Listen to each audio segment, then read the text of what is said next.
Hello everyone, welcome to Kanika commerce academy. हम करने वाले हैं डिस्कस लेक्चरर केडर कॉमर्स का सिलेबस, ठीक है, जिसमें हमारे बेसिकली 3 पार्ट्स आते हैं। एक हमारा अकाउंट आता है, एक हमारा बिजनेस आता है, एक हमारा इकोनॉमिक्स आ जाता है। तो चलिए जल्दी से स्टार्ट करते हैं। हमारा सबसे पहले अकाउंट में 11th क्लास से स्टार्ट हो जाएंगे। बेसिक क्या है, उसका एडवांटेजेस क्या है, टाइप्स क्या है, information of users, revenue, cash basis, principles, standards, ठीक है। उसके बाद ये प्रिंसिपल्स हो गए, reason of transaction, source vouchers आ जाते हैं, trial balance journal, cash book, ledger, depreciation, bill of exchange, errors को कैसे सही करना है, bank reconciliation statement, incomplete records, complete records, financial statement of sole proprietorship, P&L account क्या है, ग्रॉस प्रॉफिट, नेट प्रॉफिट। यहाँ तक तो आपका सारा क्लास 11 का हो जाता है, ठीक है। उसके बाद यहाँ से हमारा क्या हो जाता है, 12th क्लास का स्टार्ट हो जाता है हमारा financial statement of not for profit organisation, receipt and payment account and income and expenditure account, introduction to computer and accounting information system. So सब इसमें क्या जाता है, हमारा जो ऑपरेटिंग सॉफ्टवेयर है, यूटिलिटी सॉफ्टवेयर है, एप्लीकेशन सॉफ्टवेयर है, स्टेजेस है ऑटोमेशन में, अकाउंटिंग फॉर पार्टनरशिप फर्म है, admission, retirement, death solution, cash distribution, ये सारी चीज़ें। उसके बाद हमारे कंपनी अकाउंट्स आ जाते हैं, like share capital and debenture आ जाता है, इशू एंड अलॉटमेंट आ जाता है, फोर फीचर आ जाता है, परचेज आ जाता है बिजनेस का, liquidation, valuation, amalgamation, absorption, reconstruction, holding, company accounts. फिर हमारे बीकॉम का लेवल आ जाता है, कॉस्ट एंड मैनेजमेंट अकाउंटिंग के कौन कौन से टॉपिक है, हमारे रेशियो एनालिसिस है, फंड फ्लो स्टेटमेंट है, ठीक है। उसके बाद यहाँ पर क्या आ जाता है, हमारा marginal costing, break even analysis, budgetary control, standard costing, decision making, responsibility accounting आ जाता है, capital structure, very important, capital budgeting, working capital management, dividend policy, joint venture, consignment, balance sheet company की जो शेड्यूल 6 में financial analysis में क्या करी गई है, प्रेस्क्राइब करी गई है, वो वाली आ जाती है। उसके बाद चलते हैं सेकंड पेज की तरफ। सेकंड पेज में हमारा क्या स्टार्ट हो जाता है, हमारा बिजनेस स्टडी स्टार्ट हो जाता है। बिजनेस स्टडी में हमारा आ जाता है जो ये जो कंसेप्ट है, बिजनेस प्रोफेशन एम्प्लॉयमेंट की जो फीचर्स हैं, business economic, social, human, risk, nature आ जाता है, रोल ऑफ प्रॉफिट, यहाँ पर प्रॉफिट इन बिजनेस आना था, ये मिस्टेक है टाइपिंग की, ठीक है। उसके बाद बिजनेस एक्टिविटीज़ का एवोल्यूशन, मतलब बिजनेस में कौन कौन सी एक्टिविटीज़ है, कैसे कैसे है, सारा कुछ ये। उसके बाद स्ट्रक्चर ऑफ बिजनेस में हमारी बिजनेस एक्टिविटी आ जाती है, इंडस्ट्री एंड कमर्स आ जाता है, अगेन ये क्लास 11 वाला ही है।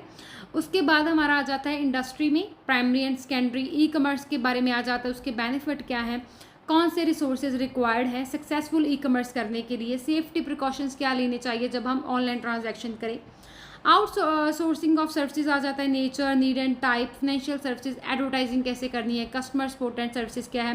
फिर सर्विस सेक्टर की बात कर लेंगे, जो बैंकिंग का आ जाता है, बैंकिंग का सारे डिटेल में पढ़ेंगे, इंश्योरेंस का आ जाता है, कम्युनिकेशन, टेली कम्युनिकेशन, ये सारी चीज़ें। उसके बाद social responsibility of business and business ethics आ जाता है।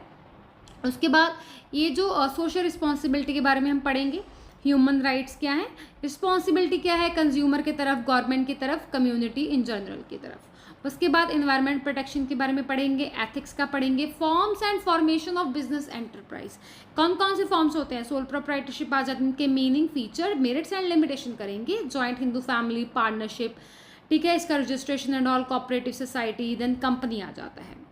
उसके बाद आगे चलेंगे, हमारा choice of form of business enterprise, कौन कौन से जब हम सिलेक्ट करते हैं कि हमें किस टाइप का बिजनेस करना है, कौन कौन से फैक्टर्स अफेक्ट करते हैं या ध्यान में रखने चाहिए वो, स्कोप क्या है स्मॉल बिजनेस अगर एंटरप्राइज सेटअप करें वो। उसके बाद सेक्टरल जो ऑर्गेनाइजेशन है बिजनेस का, उसका मीनिंग, फीचर्स, मेरिट्स, लिमिटेशन आ जाएंगे, private sector, public sector and joint sector, ठीक है। फॉर्म्स आ जाएंगी इन एंटरप्राइजेस की, डिपार्टमेंटल अंडरटेकिंग्स आ जाएंगी। उसके बाद नेक्स्ट पेज पे चलते हैं, हमारा गवर्नमेंट कंपनी पढ़ेंगे या फिर हम मल्टीनेशनल कंपनी पढ़ेंगे, ठीक है।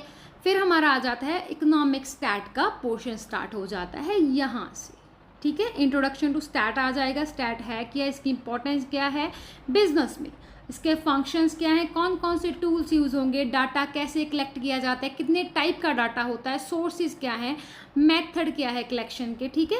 यहाँ हम क्वेश्चंस कैसे कंस्ट्रक्ट करते हैं, थ्योरी ऑफ सैम्पलिंग, मतलब सैम्पलिंग सेंसेस के बारे में पढ़ेंगे, कैसे सैम्पल्स रेडी करने चाहिए, कौन से मेथड हैं, टेक्निक है, एरर आ जाए तो उसमें क्या करेंगे हम लोग।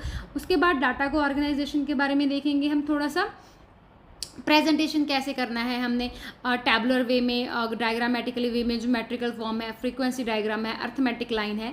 उसके बाद स्टैटिस्टिकल टूल्स एंड इंटरप्रिटेशन आ जाता है, जिसमें अगेन आपका न्यूमेरिकल पोर्शन आ जाता है, थोड़ा सा +1 +2 वाला, जो मीन मीडियन मोड आ जाता है, डिस्पर्शन आ जाता है, percentile, quartile deviation, range, standard deviation, ये जो आपका डिस्पर्शन वगैरह आ जाता है, कॉफिशिएंट आ जाता है, ये सारी चीज़ें हो गई हैं।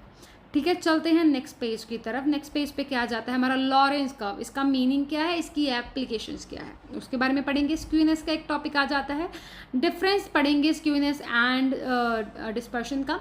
स्क्यूनेस को मेजर कैसे करेंगे, एब्सोल्यूट मेजर इसके मेथड्स है। उसके बाद बॉले आ जाता है, कैली काल्पर्सन्स आ जाता है।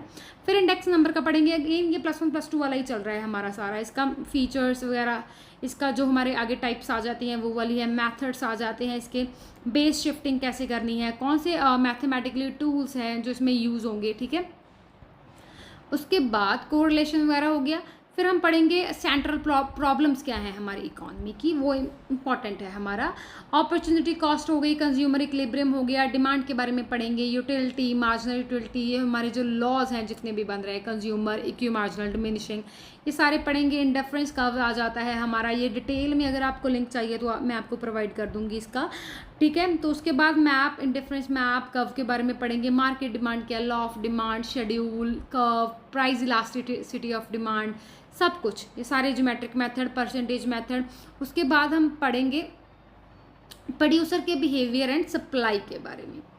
प्रोड्यूसर के बिहेवियर एंड सप्लाई के बारे में हम लोग पढ़ेंगे, जिसमें प्रोडक्शन फंक्शन आ जाता है, total product, average product, marginal क्या होता है, शॉर्ट रन कॉस्ट क्या होती है, लॉन्ग रन टोटल कॉस्ट क्या होती है, उन सारी चीज़ों के बारे में हम लोग पढ़ेंगे। रेवेन्यू पढ़ेंगे, प्रोड्यूसर का इक्विलिब्रियम पढ़ेंगे, सप्लाई मार्केट के बारे में पढ़ेंगे, सप्लाई शेड्यूल, जैसे पहले हमने डिमांड का यहाँ पर कवर किया था वैसे हम यहाँ पर सप्लाई का करेंगे। मार्केट की कौन कौन सी फॉर्म है, प्राइस कैसे डिटर्मिन किया जाता है, मोनोपोली है, ऑलिगोपोली है, मोनोपोलिस्टिक कॉम्पिटिशन है, ये सारी चीज़ें आ जाती हैं। उसके बाद मैक्रो इकोनॉमिक्स में आ जाता है नेशनल इनकम एंड उसके रिलेटेड एग्रीगेट्स, वो चीज़ें हम देखेंगे। मैक्रो इकोनॉमिक्स में और क्या देखेंगे हम लोग, circular flow of income, GDP, GNP, ये सारे रिलेटेड एग्रीगेट्स हो गए हैं हमारे। National disposable income, private income आ जाता है।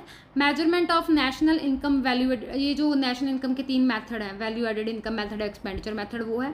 फिर मनी एंड बैंकिंग का एवोल्यूशन आ जाता है, पूरा central bank, commercial bank, government का बजट क्या है, इकॉनमी का क्या है, ये सारा सीन हम लोग देखेंगे।